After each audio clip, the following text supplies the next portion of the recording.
Aprendei, pois, o que significa: quero misericórdia e não o sacrifício. De fato, eu não vim chamar os justos, mas os pecadores. Meus queridos irmãos e irmãs, a igreja celebra nesta Santa Liturgia o 10º domingo do tempo comum.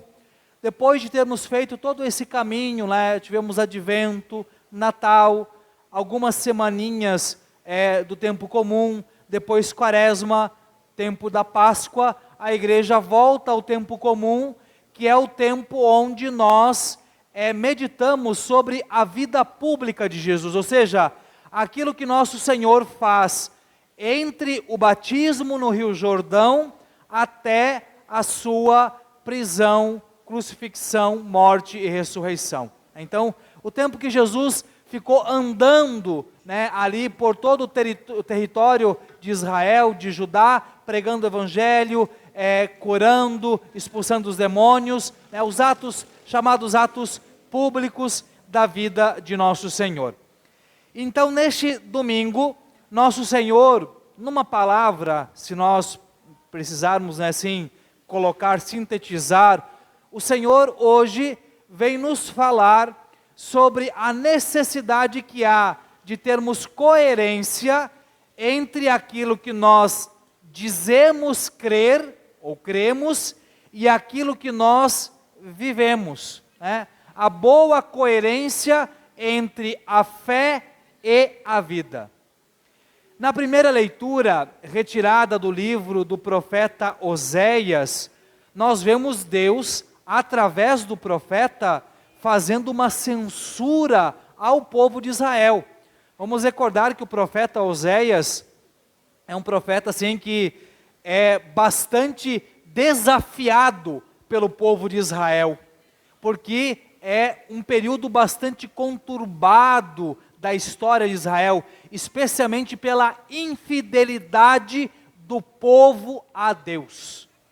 Por isso, em linhas gerais, Oséias combate a idolatria. O fato de que o povo está se deixando seduzir demais pela idolatria. Então, vai o profeta falar ao povo, e aqui ele vem dizer, primeiro faz como se fosse um elogio, mas na verdade é uma espécie de sarcasmo que o profeta está usando. É preciso saber segui-lo para reconhecer o Senhor. Certa como a aurora é a sua vinda, ele virá até nós como as primeiras chuvas, como as chuvas tardias que regam o solo. E aí, vem então. Como vou tratar-te, Efraim? Como vou tratar-te, Judá? O vosso amor é como nuvem pela manhã, como orvalho que cedo se desfaz. O que o profeta está mostrando aqui? O amor de vocês é muito fraco. Nevoeiro de manhã, às vezes basta alguns minutos para que o sol dissipe. O orvalho também, bastam alguns minutos para que o calor seque o orvalho da manhã, que nós costumamos chamar de sereno. Então o profeta está dizendo, o amor de vocês é muito raso, é muito pouco. E por que o profeta está colocando isso? Porque isso é uma dificuldade que não só Israel tinha, uma dificuldade que nós temos. Então nós vemos como Deus, Ele fala diretamente conosco hoje. O povo achava que se eles cumprissem uma série de preceitos e ritos, mesmo que fosse de maneira vazia, pronto. É isso que basta para que nós façamos o que é necessário diante de Deus. Então, é como se eles fossem fazendo assim, olha, eu tenho que cumprir esse dever, cumpri, beleza, dei um tiquezinho ali. Eu tinha que fazer tal rito, ok, eu fiz. Eu tenho tal preceito para cumprir, ok. Aí eu vou chegar diante de Deus com uma prancheta e vou dizer, está tudo cumprido, viu? Então agora o Senhor é obrigado a me salvar.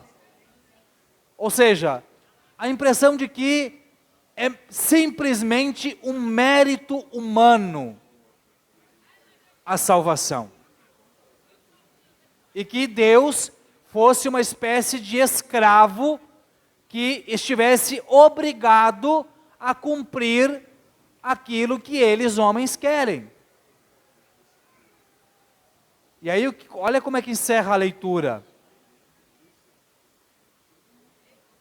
Como luz, expandem-se meus juízos. Quero amor e não sacrifícios. Conhecimento de Deus mais do que holocaustos. Então, a questão é, não que o Senhor está dizendo, olha, não deve haver culto, não devem haver esses sacrifícios que fazem parte do culto. Mas eu quero mais que haja amor, ou seja, que se ame a Deus. Eu quero mais o conhecimento. E aqui quando ele fala de conhecimento de Deus, não é o conhecimento teórico, mas é o conhecimento que nós adquirimos pela convivência, pela intimidade. Porque quando se trata de uma relação pessoal, da relação de uma pessoa para com outra, o conhecimento não é adquirido por um livro, não é adquirido por conceitos, é adquirido pela convivência. É convivendo com a pessoa que nós conhecemos quem ela é, qual é o seu temperamento, qual é o seu comportamento, quais são os seus ideais. Quanto mais a gente convive, a gente sabe o que cada coisa vai fazer, como que aquela pessoa vai reagir, por exemplo, diante de cada situação. Então, nosso Senhor está pedindo, olha, é preciso que haja conhecimento, vocês precisam realmente me conhecer.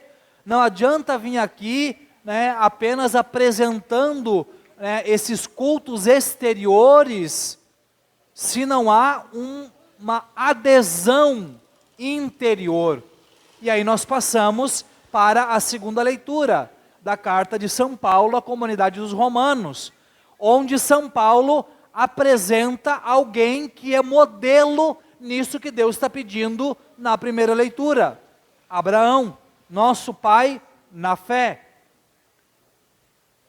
O que é que fez de Abraão ser o pai de Israel e, por tabela, o pai do cristianismo na fé?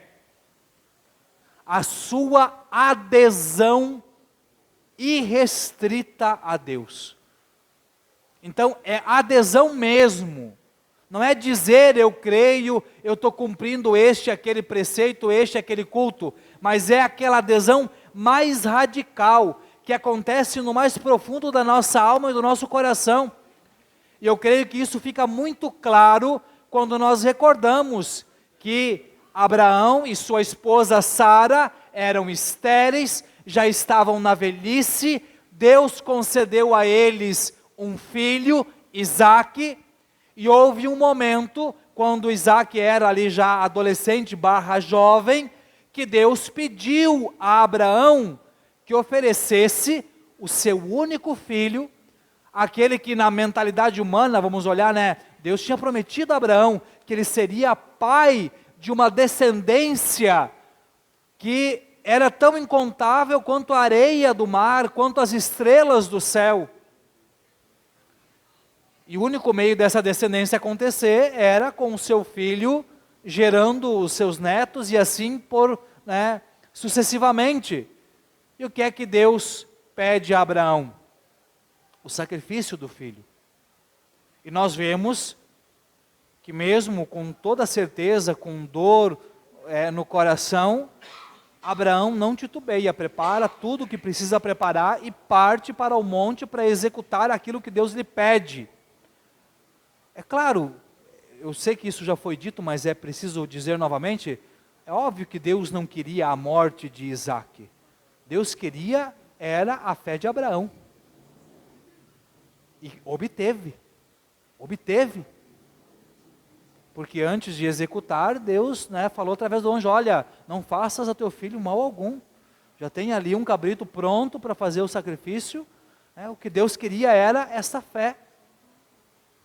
Esta adesão que nos leva a sacrificar os nossos Isaques, ou seja, a sacrificar os nossos projetos, os nossos ideais, aquelas coisas que nós contamos em mais alto valor na nossa vida.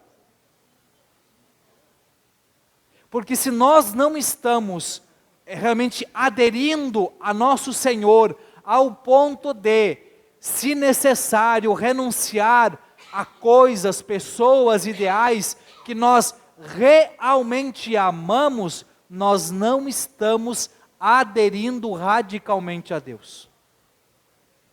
E portanto está faltando fé. E se está faltando fé, fica complicado, fica difícil de Deus realizar a redenção em nossas vidas. E assim nós passamos para o Evangelho, onde nosso Senhor nos apresenta, de uma maneira muito clara, uma figura onde isso que Ele está nos pedindo, esta adesão que Abraão teve, essa necessidade de não ficarmos no culto exterior, nos é apresentada. O próprio evangelista São Mateus nos narra o Evangelho, que Jesus estava partindo dali, então Jesus estava por ali, e se a gente voltar um pouquinho no Evangelho, é capítulo 9, os primeiros 8 versículos, Jesus realiza a cura de um paralítico, que foi levado até ele, é aquele caso onde eles abrem o telhado e entram com o paralítico, e depois disso, então, Jesus passa pela coletoria de impostos e chama a Mateus. Já foi mencionado, mas eu creio que é sempre importante recordar, qual era o problema de Mateus? Mateus era um publicano. A palavra publicano vem de pecador público. Por quê? Porque ele era de sangue judeu. E mesmo assim ele se ofereceu para trabalhar como empregado para o Império Romano, cobrando impostos. Então, 2 problemas, entre outros, mas os mais graves. Ele é visto como um traidor, alguém que trai o seu povo e, portanto, trai o seu Deus, e se coloca ao lado daqueles que são os seus carrascos. E segundo, que além de estar cobrando impostos, o que era uma extorsão, o modo como eles faziam, porque não pensem que são só os políticos de hoje que roubam, naquele tempo já existia e não era pouco, então sempre tinha ali um a mais que era desviado. Ele também, por ser cobrador de impostos, tinha um contato direto com os gentios, os pagãos, e os judeus não podiam ter contato, não podia tocar num pagão, que eles eram considerados religiosamente impuros. Tinha que fazer todo um ritual de purificação para poder entrar dentro de casa, para participar dos cultos nas sinagogas e tudo mais. Então, essa era a situação de Mateus. Jesus passa por ali, e aqui só um pequeno parêntese, creio que é belo ver isso. São Mateus, ele usa um versículo só para descrever o seu chamado. E por que eu estou chamando a atenção para isso? Porque isso é próprio da modéstia dos santos. Não se exaltam, não se colocam no centro, não fazem grandes floreios acerca de si mesmos, não tecem grandes elogios acerca da sua própria vida. O Evangelho de São Mateus é um evangelho bem organizado e longo, e mesmo assim, ele dedica apenas um versículo para falar da sua conversão. Então, São Mateus levanta-se da coletoria e vai seguindo Jesus. Jesus vai à casa de Mateus, jantar, e como Mateus vivia no meio dos publicanos, vivia no meio das autoridades romanas, o círculo de amizade dele é este. E então, lá vai Jesus estar à mesa, não com um publicano, mas com muitos. Não com um pecador público, mas com muitos. E alguém vai dizer, tá, mas qual é o problema de sentar para fazer um lanche, uma janta, uma ceia? Bom, mesmo nós que somos uma civilização de um outro tempo, com uma outra mentalidade, nós também ainda trazemos um pouquinho dessa questão. A gente geralmente convida para sair com a gente para lanchar, para ir para um restaurante, ou para ir à nossa casa, fazer um lanche, tomar um café, almoçar com a gente, quem? Quem a gente ou já tem uma relação, ou alguém que a gente deseja estabelecer uma amizade, uma proximidade? Geralmente é o meio afetivo da gente, né, dizer, olha, eu quero ter uma boa relação com você, uma amizade. Então, agora, na cultura judaica, isso era muito mais forte. Sentar-se à mesa com alguém quer dizer, eu tenho comunhão profunda com você. Mas comunhão mesmo, eu tenho, poderíamos dizer, usar uma outra palavra talvez para ficar mais claro, eu tenho um compromisso com você. Então é por isso que os fariseus, né, os mestres da lei vão lá e questionam os discípulos. Ué, mas o teu mestre senta-se à mesa com publicanos e pecadores? Eles estão dizendo assim, ele tem um compromisso com pecadores, é isso? E é aí então que nosso Senhor, né, intervém e responde, aqueles que têm saúde não precisam de médico, mas sim os doentes. Aprendei, pois, o que significa, quero misericórdia e não sacrifício. De fato, eu não vim para chamar os justos, mas os pecadores. O que nosso Senhor está apontando, mostrando aqui? Ele está nos mostrando que a salvação, em primeiro lugar, é um dom, uma graça dada por Ele. Ninguém, absolutamente ninguém é digno e tem o poder ou a possibilidade de por si mesmo alcançar a salvação e a graça de Deus.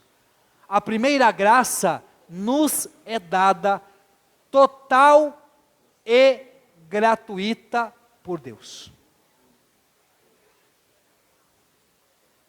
Foi isso que aconteceu com São Mateus. Ele era literalmente um caso perdido, diríamos assim. Mas não foi o que Jesus viu. Jesus viu nele um apóstolo. Jesus viu nele um evangelista. E é Jesus então que o chama para o remediar.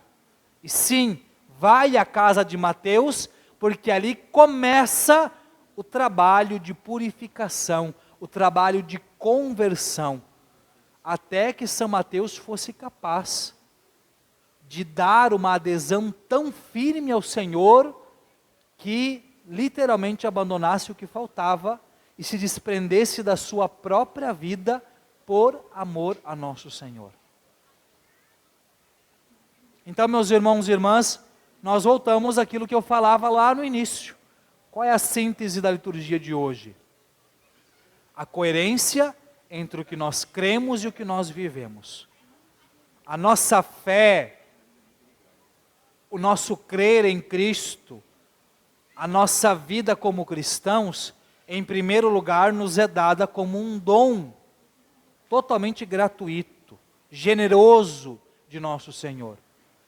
E nós somos convidados, em seguida, a dar uma adesão a isto, a corresponder a Cristo. Voltando a São Mateus, Jesus passou e disse, segue-me. Então Deus fez a parte dele, mas Mateus também fez a parte dele. Ele se levantou e seguiu Jesus. Então, meus irmãos e irmãs, se nós ainda não demos este passo de aderir incondicionalmente ao Evangelho de nosso Senhor, ao próprio Cristo, que hoje nós ouçamos como o de Mateus, o nosso chamado. É Ele quem se dirige a nós e nos diz, segue-me. E assim que nós possamos nos levantar, é simbólico isso, nos levantar da condição onde nos encontramos e que possamos seguir Jesus. Mas que possamos seguir Jesus por onde Ele for. Vamos lembrar daquilo que está no Evangelho de São João. Onde está o seu Senhor, ali deve estar o seu discípulo. Isso quer dizer em todos os lugares. Onde o Cristo nos levar. E não tenhamos dúvida Ele vai nos levar com Ele para o Calvário. Mas é preciso lembrar que o Calvário é apenas uma estrada, é apenas um caminho para chegarmos ao verdadeiro objetivo, que é o céu, que é a vida eterna.